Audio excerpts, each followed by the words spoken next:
Welcome to State Change. I'm Clay Douglas. Along with my co-host Nikolai Berardi, each week we bring you info you can use to improve your mental and physical states with plant medicine. It's the latest info backed by science. Hey Nico, nice to see you.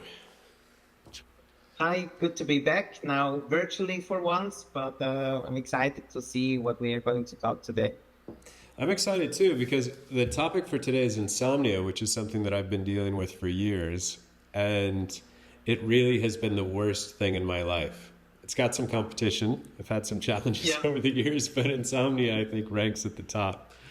Um, So I'm really curious to understand more about how plant medicine and specifically cannabis can be helpful for people who suffer from insomnia, because Yeah. it's one thing that leads to problems everywhere else in your life too.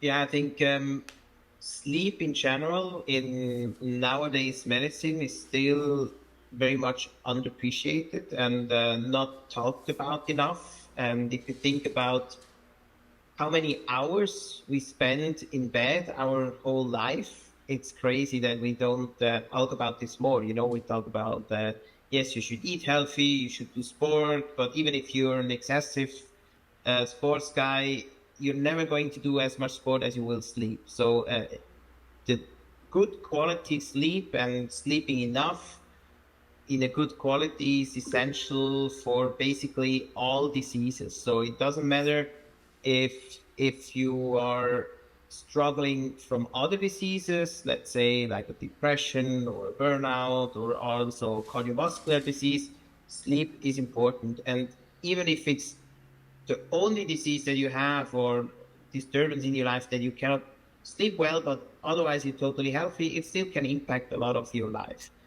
And maybe you can explain from your point of view how did it start with insomnia and what were the symptoms so people can relate also from somebody who actually has these problems before we dive deeper into possible solutions also. Sure. So it started for me waking up around 3:30 or 4 in the morning, and waking up just like fully awake. So not like slowly, I would just, my heart would be racing, and and then, I would start to think of like, oh, what's going wrong? What are these problems that I need to solve? All of that stuff, which just made it worse. But I think that, there's this phrase that mood follows action. And I think the Yeah. action was my heart was racing and I Yeah. felt anxious. And then all of the thoughts rushed in. Did I forget to do this? Well, what do I need to do? So, and sometimes I could get back to sleep after an hour or an hour and a half. And sometimes I was up until the morning. And when I would miss a night of sleep like that, like let's say that I went to bed at midnight and I woke up at 3:30, the rest of the day, it was almost like I was drunk. Like I couldn't really think clearly. And Yeah. my job as an entrepreneur, as an executive, as a professor, is to talk about very challenging things with very bright people. And, Yeah. there's really just nothing that I could add. So I was thinking about this phrase that Barack Obama used to say, which is the only thing that gets to his desk are impossible problems. Because if Yeah. if they could be solved by everybody else, they were solved, before they got to him.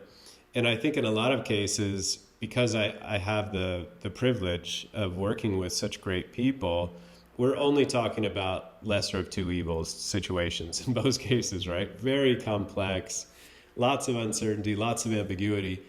And you really need to be at 100% of your brain power, and you'll still get it wrong often. But to go in, kind of punch drunk, and I mean, forget it, right? There was no way Yeah. that I could add value. And one of the things that actually helped over time was talking with my executive coach, and he said, Clay, you just got to skip those meetings. And so, Yeah. because I think what was happening is I was making things worse, just by even attending. So basically, I mean, disabled at work because it was happening Yeah. 2 or 3 days a week, and so I just couldn't really function, and yeah, just a disaster. And I think also the day before, so we're talking about the day after insomnia, but the day before, in sleep, all of your experiences and memories kind of come together and there's this learning process, and that wasn't happening either. So it was like I lost the day before too. Like I would struggle to remember facts or, what was it that we decided to do. And then of course, that makes you kind of run down and nervous and then so very bad experience for me. I understand someone who doesn't suffer from it saying, how bad can it be? You got a bad night of sleep, but it's pretty bad, as you mentioned in your intro, and definitely something that people have been addressing, using cannabis for a long time. And I'd love to hear about your views on how it can be incorporated to live a more full life, because it's quite a diminished life suffering from insomnia. And I think something you touched upon is very important, because nowadays we have the trend with our society that's getting more and more competitive, that people brag about, oh, I only need 4 hours of sleep to be fully operable and functional. And that's just not true. A lot of these alpha male influencer type, manager types, they say, yeah, you don't need more than 4 or 5 hours of sleep. And you hear all these crazy stories about executives. But we know from a scientific point of view that 99% of humans need somewhere between 7 to 9 hours of sleep. So 7 is the lower end of the spectrum, 9 hours is the upper end of the spectrum. And everything below 7 hours has a negative impact on your health. Yes, you can operate and function with 5 hours of sleep. You're not going to die from it, but it's not going to be good for your heart, for your mood and anything. And the reason behind that is that when you're sleeping, it's, as you mentioned, the neuropathic pathways that you created during the day, they get engraved in your long-term memory also. So that's a step that happens during the night. And in your lymphatic system, there's also a cleaning process during the sleep. So even if we as doctors, we still don't fully understand why we have to sleep and exactly how long we have to sleep, we know now that during the sleep, the brain kind of gets flushed, and all the toxins like beta amyloid, it's a waste product that accumulates in the brain, is being flushed out during the sleep. And if you don't flush it out, that, for example, is one of the main causes of Alzheimer's disease. So we know that people who don't sleep enough have a higher risk to have Alzheimer's when they get older. And if you put it even further, sleep deprivation can kill in theory. So they did some cruel experiments with animals where they genetically modified the animals that they have not been able to fall asleep. And all of these animals died in a quite short period of time. And it's still today a torture method to keep someone awake. And I think that's important to understand, because people who always sleep well, and we all know these kinds of people, we have friends that say, oh no, I never sleep bad, I go to bed, within 5 minutes I'm asleep, I sleep 7, 8 hours, I wake up and I feel refreshed. These people have troubles to understand how it is if you're sleep deprived. If they don't put themselves into situations like a survival camp or something like this, where they only can sleep for a very short time, it's very hard to grasp how much it can influence it. And I think, first of all, it's important that patients educate themselves about sleep. And before we even talk about medication, there's a lot of things you can do also without medication if you have troubles falling asleep. All these rules, you will find them also online, go under the name of sleep hygiene. So there's some simple rules. For example, the bed should only be for sleeping and intimacy, nothing else. So no working in bed, no eating in bed, not watching movies in bed, be on your phone in bed, because the body kind of learns that if you use the bed only for sleep, then it's easier also for the inner clock to say, okay, now in bed, now it's time to sleep. because these sleep cycles and these mechanisms that happen are very primitive. So we do this since we were cavemen, and so a lot of it is also in the unconsciousness of these processes. Another thing is that, especially nowadays, a lot of people do wrong that you should not get any blue light. And smartphones, for example, they also produce blue light, and screens in general, because the blue light triggers the building of melatonin, which can then disturb your good sleep. So at least 2 hours before you go to bed, you shouldn't be in front of a screen. And that's something, for example, that many people don't do. You know, a lot of them even maybe watch a movie to fall asleep. And but it will in the end disturb your inner clock. And there are also other things, for example, that are in nowadays society a little bit more difficult, but there was an interesting study done where they discovered that when you watch the sun rise in the morning and you're outside, and you are outside when the sun sets, that really helps to set your inner clock properly. They tested it also with people who traveled a lot. So with jet lag, that's also something that goes kind of into these sleep disturbances or insomnia. If you travel east, it's way more difficult than if you travel west. But if you travel and you jet lag, the best thing you can do, watch the sunrise, watch the sunset, because it really helps to kind of rewind the inner clock. And then normally also an analogy that I think helps a lot of people to understand how it feels to be sleep deprived. So if you stay awake for 18 hours and more, there's a kind of equivalent that they also tested of about 0.5 promille of alcohol. So it feels like intoxicating. You feel reaction time going down and all that.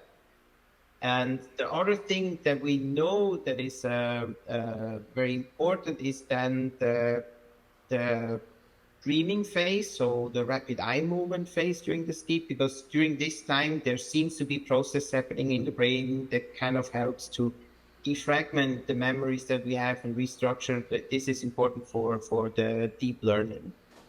And other than sleep hygiene mechanisms, some people also say simple supplements can help them. One very famous example is with magnesium, that if you take a dose of magnesium before you go to sleep, especially if it's magnesium glycinate, so in combination with an amino acid, that helps to fall into a relaxed state.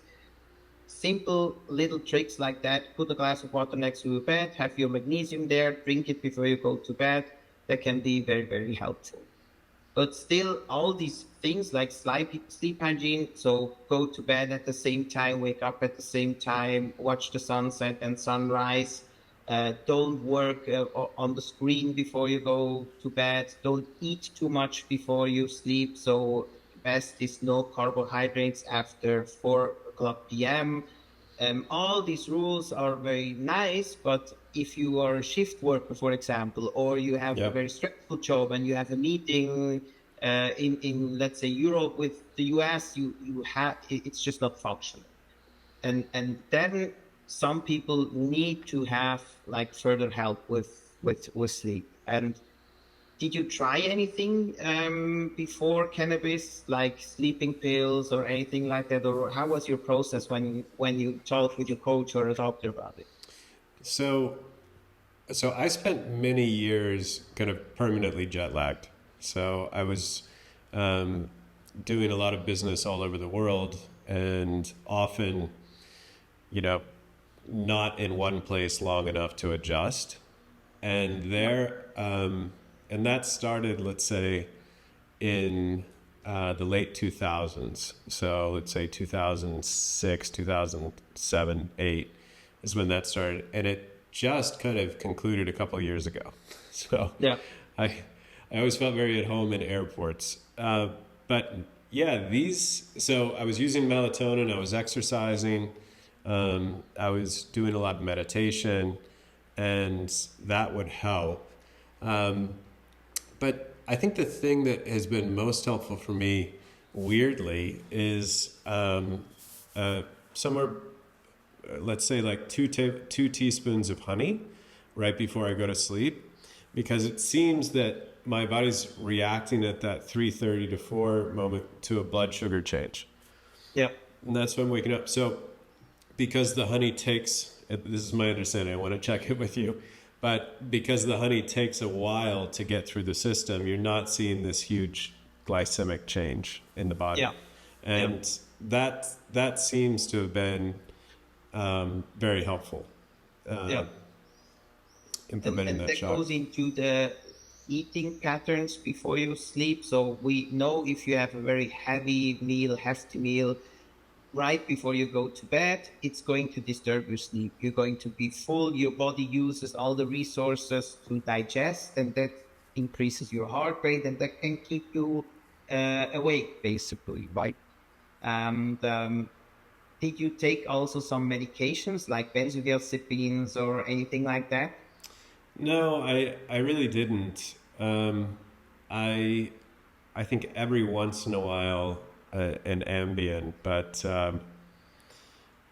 no, that really wasn't the path for me. Yeah. Which is good, I think, because a lot of patients make the experience that if you go to the doctor and you tell them, hey, I have trouble sleeping, they're very quick with prescriptions. You know, they will say, okay, you take this, let's say, Valium or Xanax, and it will help you fall asleep.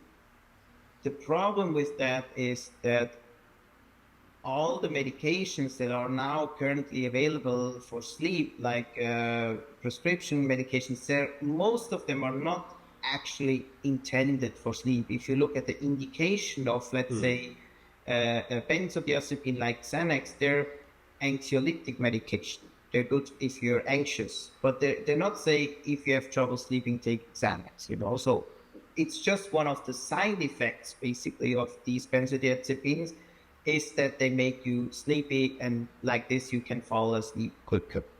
The problem with that is, especially with benzodiazepines, is that they are addictive very quickly. So a lot of people make that experience. They take maybe half a tablet and it helps them fall asleep.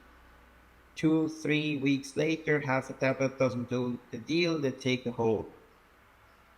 2-3 weeks later, they need already 2 or maybe 3. And at one point, they can only sleep if they take 5 each night, every night. And then to go off of this tablet, it's really brutal. Also, the benzodiazepine withdrawal, I talked to many patients about that, and also some patients who have done both say it's even worse than heroin to get off benzodiazepines, because you will basically not sleep for a couple of days. You will feel anxious like 24/7. Your heart is racing, you're sweating, and it's less so bodily withdrawal like that you have with heroin, with shivers and cramps and all that, but really psychologically disturbing. So it's kind of the one patient described it to me, you know, when you have a jump scare in a movie where you're like really shocked, and it's this moment, but 24/7, like this feeling of in the gut, you know, this extreme scare, but you have this like 24/7 for at least several days, and then also maybe not 24/7, but maybe a couple of hours of weeks for months, basically, until you're fully withdrawn. I think that is something where also more and more also doctors, but also patients are very careful to be too quick with the medications. There are other options like neuroleptic medications. One example is quetiapine, for example, but there are psychotic medications. So it's a medicine that you would give normally to somebody who's schizophrenic or has a bipolar disease. It's also relaxing, not as addictive as benzodiazepines, but with also heavy side effects. That one of the most difficult ones with all the medications is the hangover the next day. So if you have an irregular sleep pattern, you don't go to bed at 8 o'clock p.m. every day, and you're going to take, let's say, your quetiapine at 12, but you have to get up at 6, the medication is still in your system, and you will feel tired and groggy for at least 2 or 3 hours after you wake up, because these half time values of the medication, they're set in your system. You cannot say, okay, when I wake up, I don't want to feel anything from it. So that's often also a huge problem. And what a lot of people also forget is, yes, there will be nights where you cannot sleep enough, and the sleep in general happens in cycles of around 90 minutes. So in one cycle of 90 minutes, you fall asleep, then you will have different phases of dreaming phase, so the rapid eye movement phase, deep sleep. After deep sleep, you come out of the sleep again, and that's one cycle. So 90 minutes, it's always one cycle. And there's a difference between having problems falling asleep, but once you fell asleep, you stay asleep during the whole night. Or the other thing is, you can fall asleep, but you wake up like 4, 6, 7, 8, 9 times a night. And it's very hard to compare them, but a lot of people say it's easier if you have troubles falling asleep, but once you're asleep, you can sleep for the rest of the night.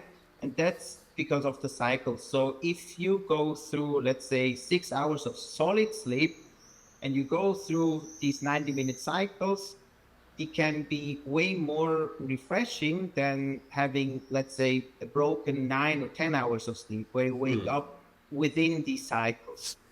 And that's also a very simple trick that you can do, because daylight kind of takes you out of the sleeping cycles. So your sleeping environment in general should be pitch black dark. That's one thing that you can do. You need to cover your windows if you live next to a street. Also, noise reduction is something that you can do. Really dark, it should be a cold room, so 18 degrees Celsius. It's better than, it should be colder than the rest of the house. And then if it's pitch black dark, there are, for example, alarm clocks that simulate the light. So you put it on your desk, and it's a light that's getting, let's say you want to wake up at 5, and then it starts at 4:30 and kind of simulates a sunrise over the time. And at 5, it's going to be very bright in your room, like it's daylight, and then the alarm goes off. And a lot of people, they already wake up before the alarm goes off, just by the increase of the light that goes through your eyes. It triggers you to take you out of the deep sleep, and then you feel already more refreshed when you wake up. And we all make these experiences that when you wake up in a deep sleep cycle, like let's say somebody shakes you and say, hey, wake up, and you were in a deep sleep, you feel like terrible for a very long time. And the second trick you can do then is, when you wake up, you take a cold shower. That's something that's also scientifically proven to increase endorphin, and also takes you out of these. We have different brain waves. So when you sleep, you have different brain waves. You can measure it, and you have this phase that is kind of pre-sleep, the delta waves. And if you take a cold shower, it takes you out of these delta waves in the end. So that can also be something that's very helpful. So if you had a very short night, let's say 4 hours, and you wake up in your deep sleep phase, you will feel very groggy, take an ice cold shower, it will wake you up also for the rest of the day, basically. It's not healthy, but sometimes it's just you have to find ways kind of to stay awake. And so sleep hygiene, some of the supplements, they can help. Medications, they're not, like from a traditional medicine point of view, or school medicine point of view, there are not many sleep medications that really help. One mild one is antihistamine, so allergic medication. They go under the names of cetirizine or Salovetti, for example. But also they just think the side effect that the old allergy medications, they make you feel tired. They are quite mild. You can take them for a long time without having the kind of need to increase the dose, but they're also not very strong. So they're good if you have like mild problems falling asleep, but if you have more problems, then either you go for the heavy medications like benzodiazepines, or then of course cannabis is one of the main indications why people take it, because they say, hey, it helps me to fall asleep. And do you know someone in your surroundings, or have friends that take cannabis? Yeah, absolutely. Yeah, Yeah. and I'm really interested to discuss with you which chemovars can be most effective. You know, we've Yeah. spoken about people have different endocannabinoid systems and different reactions. So I'd be interested to know kind of like for the 80 percentile or 80% of people, what seems to be most effective. And then also I've heard from several friends that if they were consuming a lot of cannabis, they felt like they didn't dream. And then Yeah. when they stopped consuming cannabis, they felt like it all came back in a kind of rush. And I'm interested to know, Yeah. from your perspective, what would be causing that? Because Yeah. I've heard it quite often. I mean, quite often, I've heard it from 3 or 4 friends Yeah. Yeah. discuss that. Yeah. So when why do people take cannabis, first of all, or why does it help to sleep? We know that cannabinoids like THC especially um, decreases the time that you need to fall asleep. That's one of the main reasons I would say that a lot of people say, okay, if I inhale cannabis or I take it orally, which can be a little bit difficult for sleep because the long onset time and the variation of the onset time to take an extract. So most people take it inhalatively. And then a lot of them say within like 10 to 15 minutes, I start to feel tired. I lay down, 5 minutes later, I fall asleep. So that's already a huge advantage also over other medications that often take longer time until you feel the effect. And with cannabis, it's actually immediate, right? So that's, I think, the first step. CBD, because some people think, yeah, well, I don't have access to a THC. CBD, it's a little bit more tricky because in low doses, it can be activating actually. So you need quite high doses of CBD. So we talk about like 600 milligrams and upwards. That it actually makes you tired. So a lot of people try CBD, but they take maybe 2 or 3 drops and they say, oh, it was even worse. I couldn't sleep. So for CBD, you need very high doses. And then when it comes to the different chemobars, other than cannabinoids with the terpenes, I think that's something that a lot of people don't even think about when they smoke cannabis. We know that there are terpenes that are also activating. So if you have a strain that is high in terpinolene, it can be a disadvantage for you if you try to fall asleep. So maybe if you inhale it, you probably are more awake and you start to clean your house and do stuff, and it's not going to be very helpful for you.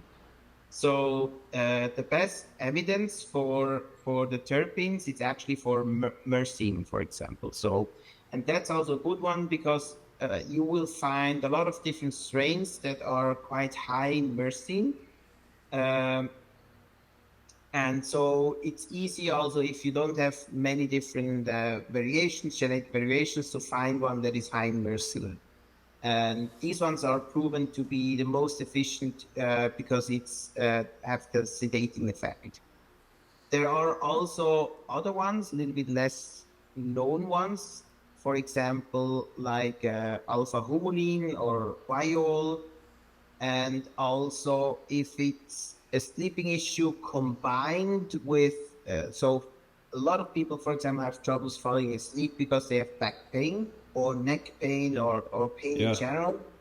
And then, of course, it can also be a combination. So let's say you have a terpene like beta-caryophyllene that's known to be muscle relaxing, or linalool that relaxes your muscle, that kind of gives you this indica effect or a pouch effect, so you feel very heavy.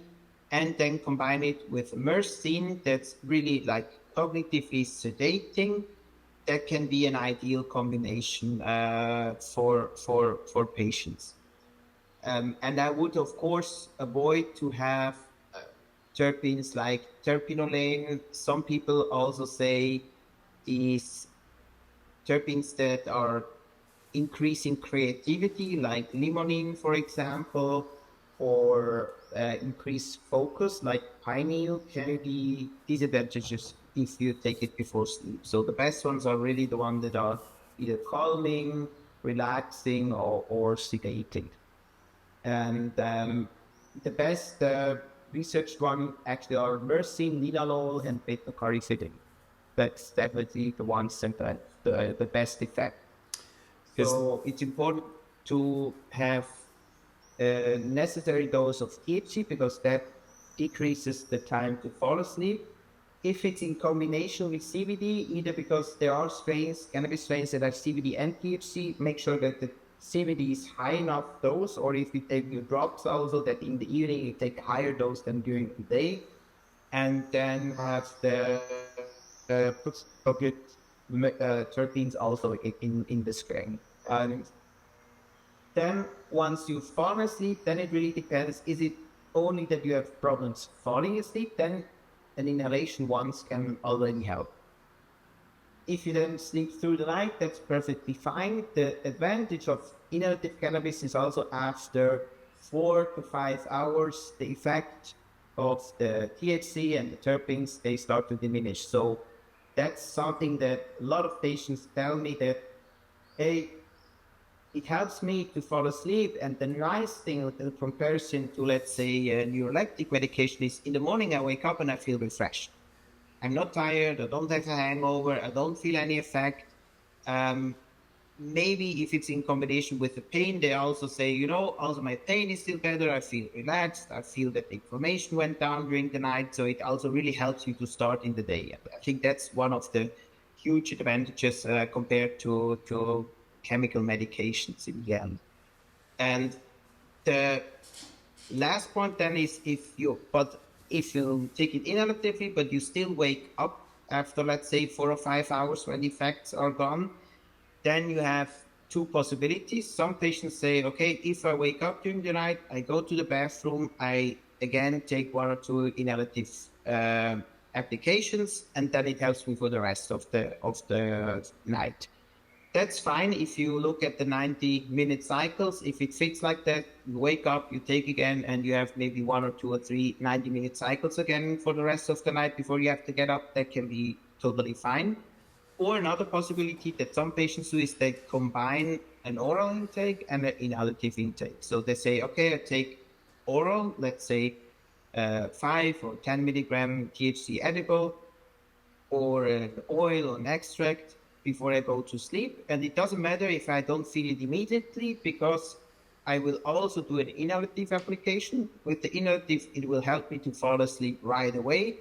And the oral one will kind of carry you through the night. So you don't wake up all the time, because you still have the oral one. The onset time is longer, and the duration until it's broken down by your system, it's also longer. So it can help you. Here, I think it's just important to be careful with oral intake because of the hangover. So some people, especially if you had a heavy meal right before, or if you in general have a very slow metabolism, if you take especially higher doses, let's say 20 or 30 milligram, or I mean, in some countries like US, you get like 500 milligram edibles, that you will feel the effect for 12 hours, and then if you don't have the possibility to sleep 12 hours because you have to wake up at 5:30 in the morning and you still feel the effect of the edible, that can be a problem. Let's say, for example, if you have to drive to work because you're not fit to drive, if you have a 500 milligram edible 6 hours before. So here I think it's important that if you combine it, start with a very low dose, maybe 2 or 3 drops, so 2.5, 5 milligram before sleep, and then kind of make your experiences. If you want to test out higher doses, do it when you have the day off the next day. So don't do it if you have an important presentation the next day. Okay, tonight I'm going to try this new 500 milligram Death Star edible, because it's not going to work. So slow baby steps towards the dose where you say, okay, it helps me to carry through the night, but I don't have the hangover the next morning. And then the last point that you mentioned is with the dreaming phase. It's known that THC reduces the rapid eye movement sleep. So that's actually proven that you dream less if you take cannabis, especially regularly and in higher doses. That can be an advantage. So, for example, in PTSD, so post-traumatic disorders, or let's say in the US, they did, I think, large studies with veterans because they suffer from bad dreams. So they have nightmares, they wake up sweaty because they have these flashbacks during the night. Here it can be very helpful to suppress kind of this dreaming phase, because that's one of the factors that keeps you awake are the bad dreams.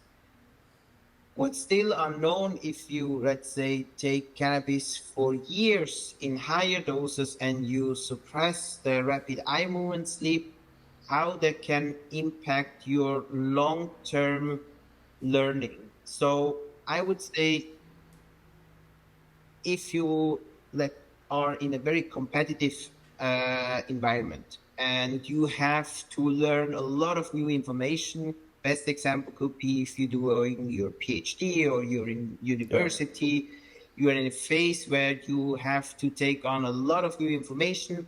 It can also be information like, let's say you're a professional golfer, a soccer player, a MMA fighter, a jiu-jitsu, and you have to learn new skills, very difficult skills, where you have to learn new movements, you have to memorize vocabulary.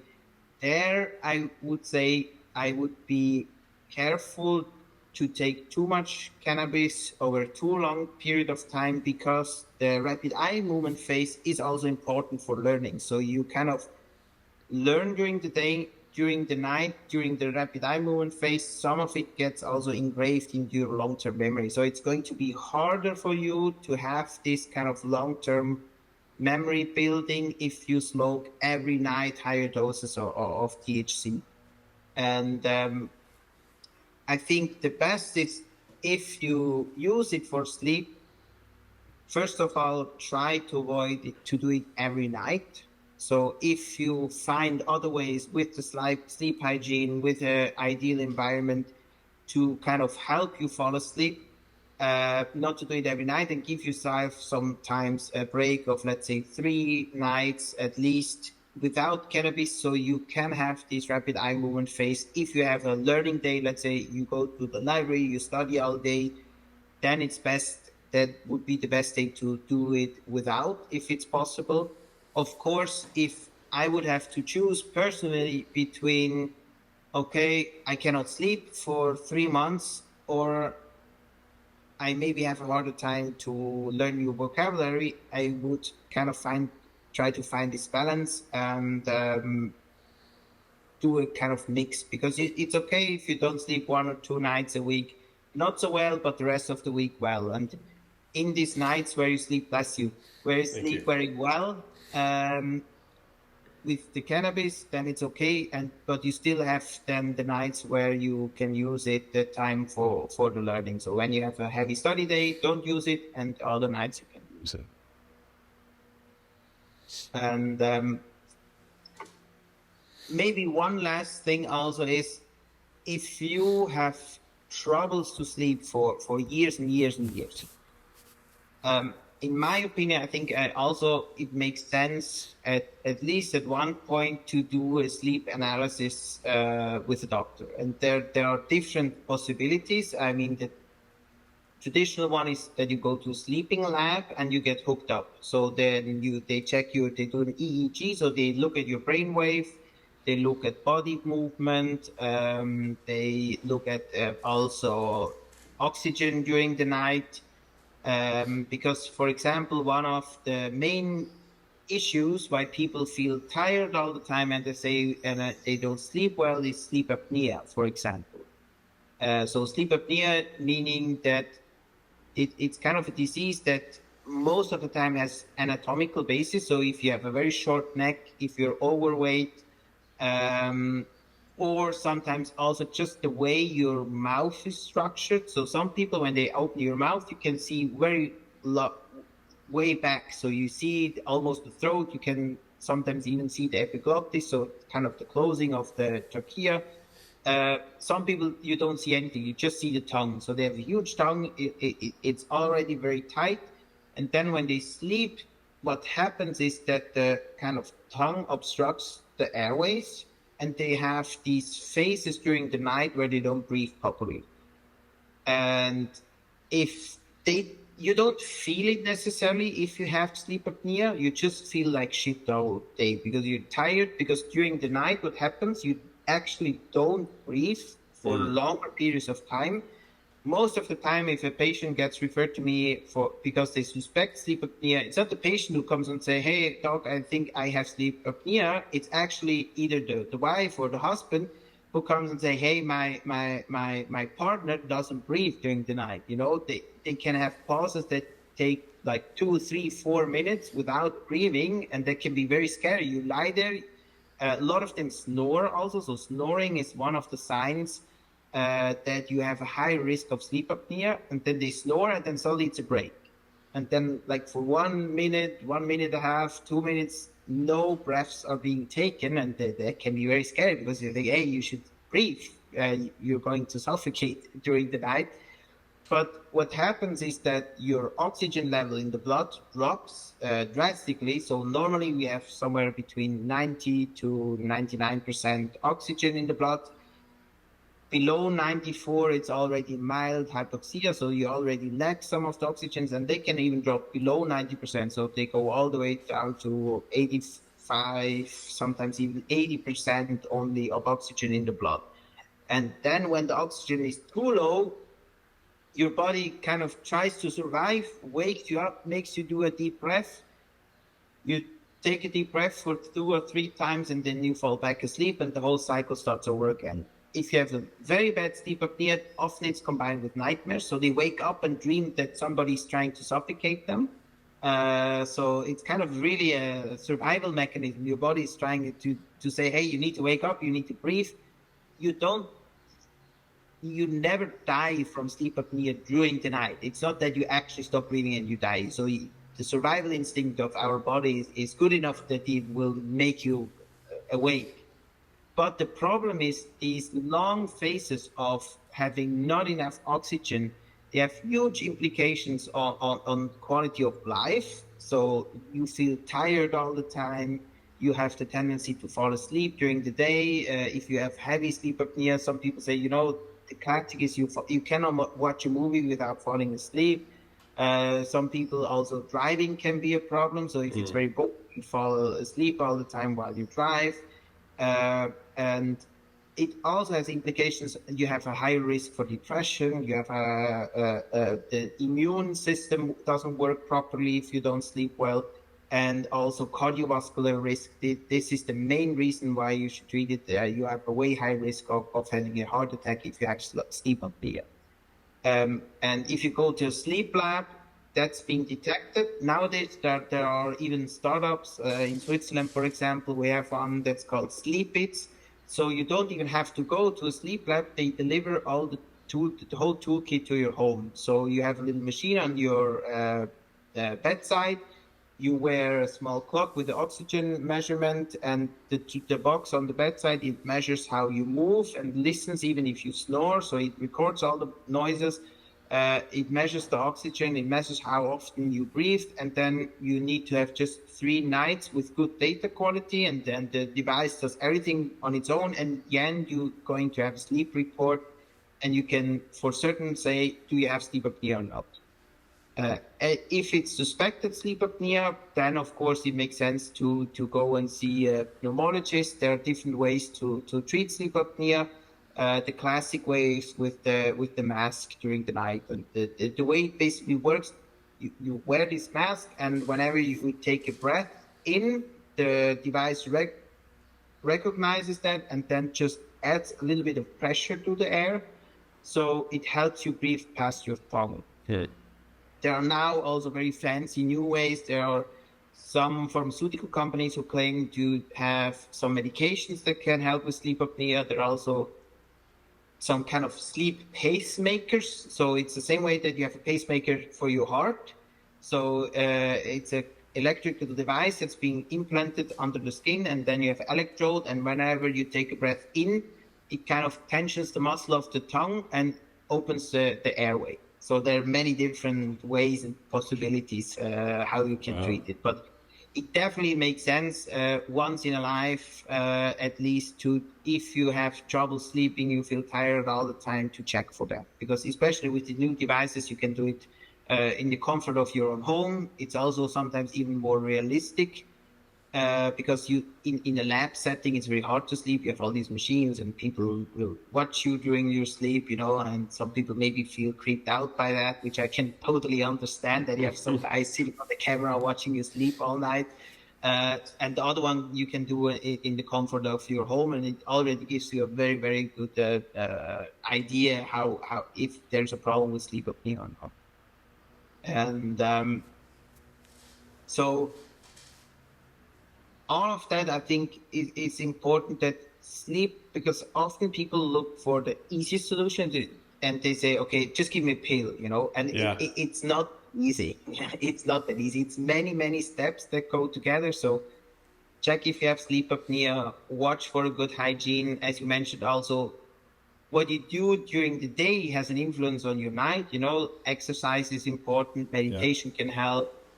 Limit the consumption of alcohol, because that's also one of the ways people treat insomnia, is to say, I just drink a glass of whiskey and then it can help me sleep, which is half true, because yes, you will fall asleep, but the quality of sleep is terrible.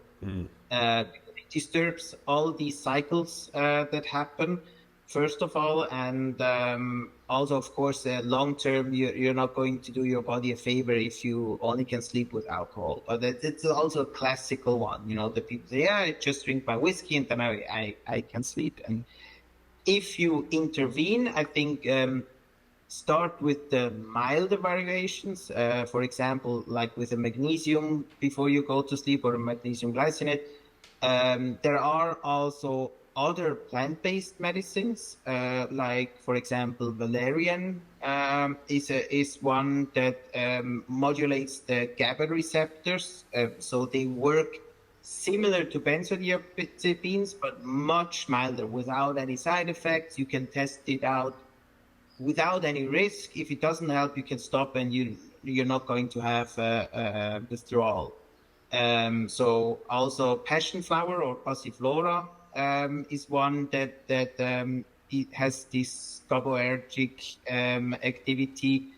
Lavender is a classical one. There are sometimes oils that are being provided, but also capsules that you can take. Even I think there's, at least in Switzerland, one pharmaceutical company that actually makes just pills of lavender extract. And the one that's related to the alcohol is the hop.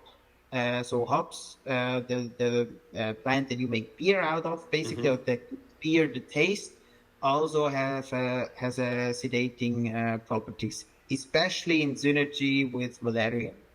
And so you can try out with these milder plant-based medicines, and a lot of people, especially who say, I don't really have like a disturbed sleep cycle, crazy insomnia, but I'm just, when I go to bed, my head starts to turn, I cannot kind of wind down. This can be already enough to go with these milder plants. And if that doesn't help, if you go for cannabis, try with the inhalative to see if it works.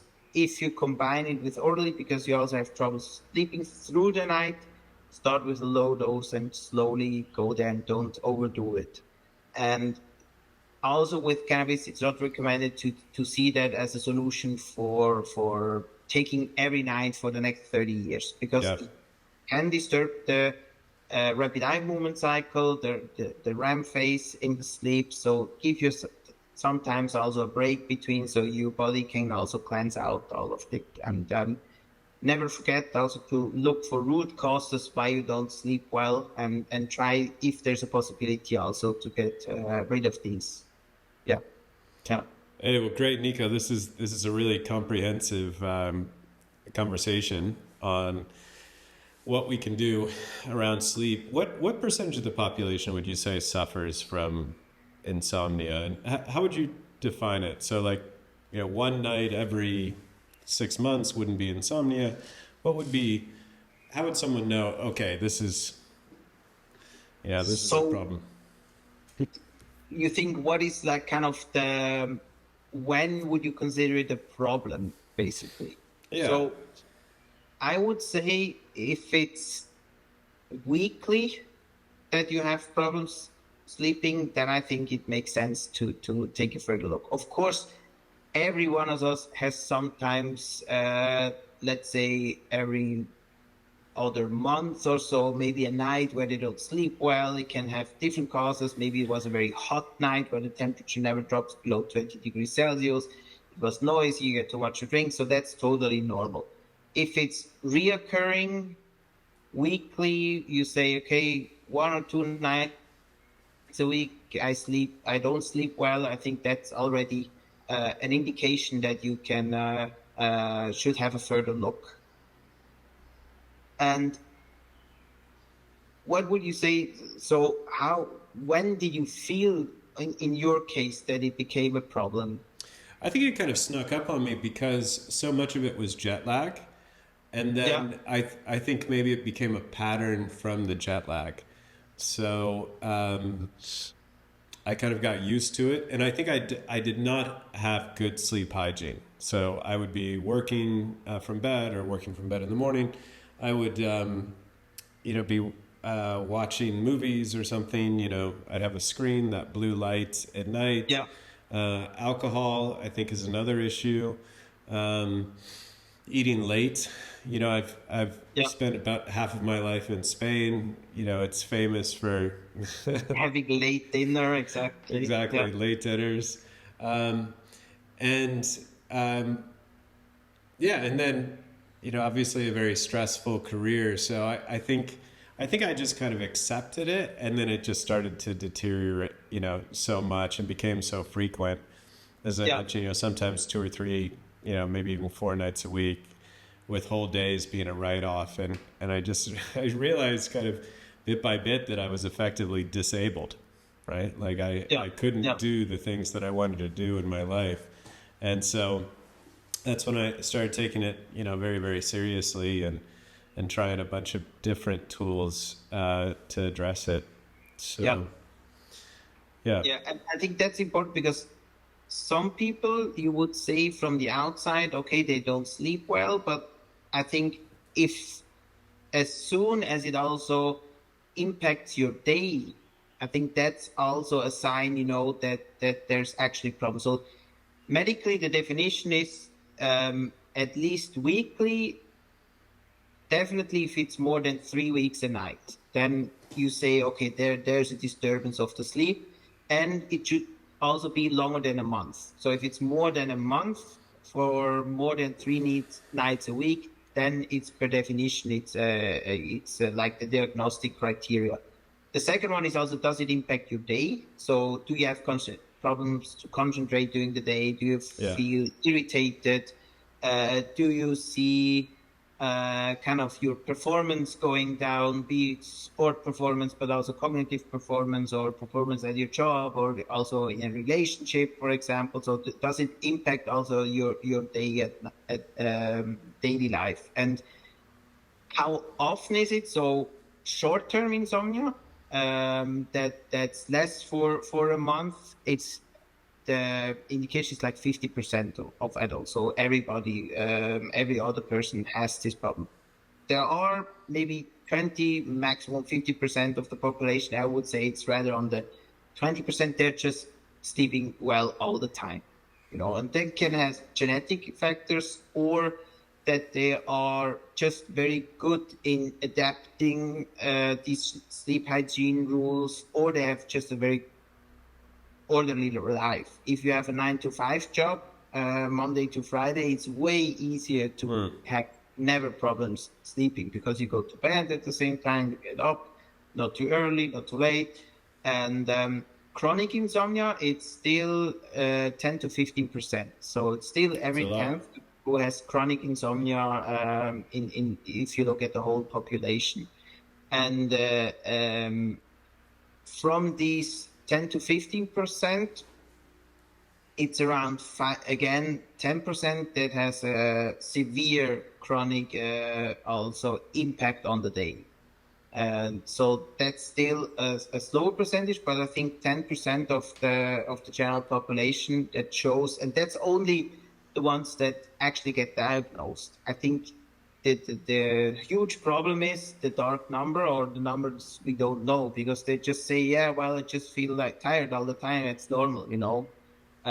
So I think in reality, it's probably more towards 20% who have sleeping issues. And I mean, some scientists even say, you know, we all as a society have insomnia, basically, because we as human beings are supposed to go to bed when the sun sets and to get up when the sun rises. Yeah. That's our sleeping cycle, and we should sleep more during the winter time than the summertime. So I think a very simple approximation to say, are you sleep deprived or not, is, let's say you take your normal week. Me, for example, I get up at 5:30 every morning. And then on the weekend, don't set an alarm clock and watch when you wake up. If you wake up more than an hour later than you would get up during the week, that's a sign that you're sleep deprived and your body tries to keep up. On my side, I'm very strict on my sleep, so I know that I'm more on the 7-hour spectrum. So on the lower end, with 7 hours, I'm fully slept out. I almost cannot sleep more than 7 hours. So it's different. My girlfriend, for example, she needs really 9 hours. But even if I don't set an alarm clock, I will wake up on Saturday at 5:30 or at latest 6 o'clock. And that should be the case. So if you don't set an alarm clock and you sleep until 11, that means you are sleep deprived during the week, and you should look at your sleep and find out how to improve it and change it. And that's a very simple test that anybody can do. Yeah. Yeah. Well, fascinating. So I think we'll wrap up now with this session of State Change on sleep and insomnia. Thank you very much, Nico. Thank you, and it was a pleasure.